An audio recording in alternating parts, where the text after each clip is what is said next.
At maging sa Camarines Sur, naging matahimik ang paggunita ng undas maliban na lamang sa ilang road accidents. Wala namang naitalang malaking kaguluhan ang pambansang pulisya.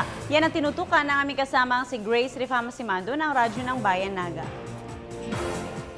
Maliban sa ilang mga aksidente sa kalsada, sa motorsiklo at iba pang mga motorista, kaso ng pananalisi at minor crime against property, wala namang naitalang seryosong kaso dito sa Camarines Sur nitong nakalipas na undas.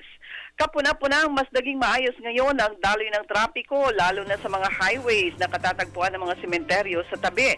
Obserbasyon ng pulisya, mas marami na nga ang maagang pumupunta sa mga sementeryo, 1 o 2 araw pa lang bago ang petsa 1, kaya't hindi na gaanong siksikan sa araw mismo ng undas.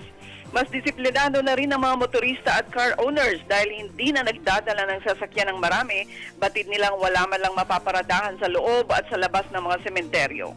Epektibo din ang maagap na paglalagay ng mga assistance center sa highway ng LTO, LTFRB, mga civic groups at mga LGU dahil malaking tulong ito sa mga nagmamaneho, nasiraan o kaya ay nagkamali sa pasok ng daan. Ipinahayag ngayon ni Camsur Police Director Primo Golingay na kanyang pinasasalamatan ang lahat na puwersa ng PNP Station Command sa lahat ng mga bayan ng kalalawigan para sa tahimik at maginhawang Undas Observance 2014 sa buong Camarines Sur.